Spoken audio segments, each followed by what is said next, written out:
Paradise marked the anniversary of the deadly campfire by dedicating a commemorative mural. It's been 6 years since the fire, and many of us still remember where we were when it broke out. That includes many of our first responders who spent days, even weeks, on the front lines there. Fox 40's Chloe Curtis is live covering local news that matters. Chloe, you were there over the weekend in Paradise to talk to some of the community. What do they say made the campfire so different from the others?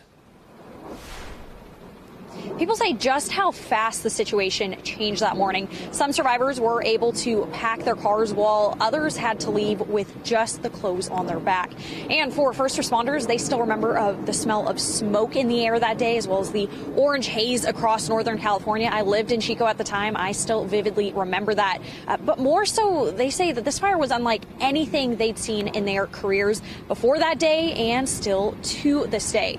And now, keep in mind, this video that you're about to see, all of this was shot during the daytime. Multiple people trapped up here along the Skyway, probably 150 civilians. I need one of your engines to ram these cars out of the road that are blocking the road. You know, at the time, the mission is to save lives, right? And so you just push forward. 6 years after the campfire, many first responders say it's hard to believe it's been that long. The memories of that day still fresh in mind. Propane tanks exploding. Go to the left there. Yeah. You could hear ammunition going off, just total sensory overload. The morning of November 8th, 2018. You would see vehicles that were burnt down. Sacramento County Sheriff's Office Detective Gabriel Rodriguez was working a graveyard shift when a call for mutual aid came in for a fire burning in Butte County.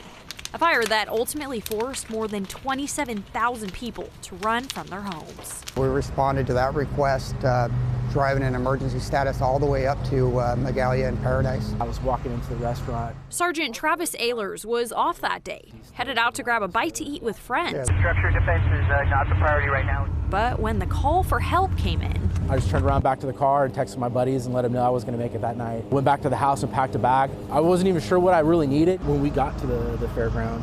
Together, both men have over 30 years experience in law enforcement.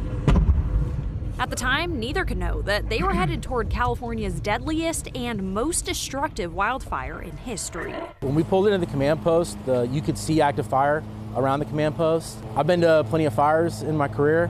I've never seen that. Heavenly Father, please help us. Detective Rodriguez and Sergeant Ehlers spent days on end helping evacuate survivors, enforcing road closures, and protecting the homes still standing.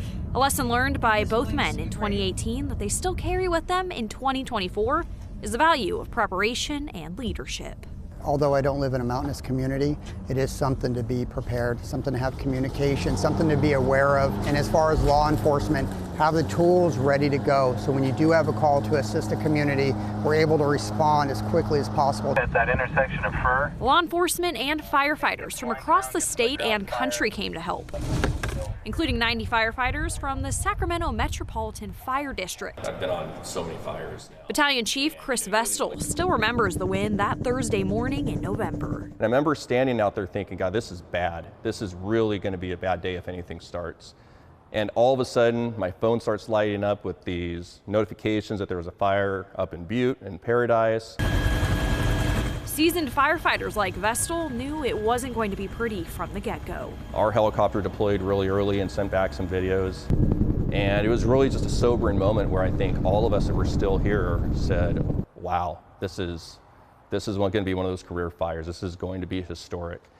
Not thinking that it was going to be anything like what it actually turned into. And just as the situation evolved, as did firefighters' mission on the ground. Our initial crews, they went up there as firefighters, trying to put out the fire, trying to save lives. After that, it went to the mop-up and trying to stop the fire and keep it from spreading any further. And then it transitioned to assisting with the search and rescue.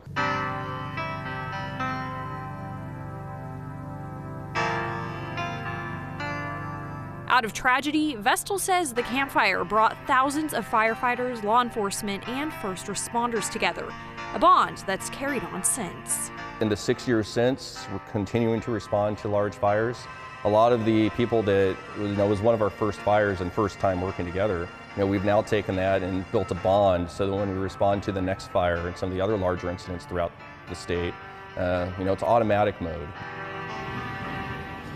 And since 2018, the town of Paradise has seen a lot of growth. Its population is now back up to about a third of its pre-fire population. Of course, that is a mix of people that lived there before the fire, as well as some new faces. About 2,500 homes have been rebuilt. Live in Sacramento, covering local news that matters, Chloe Curtis, Fox 40 News.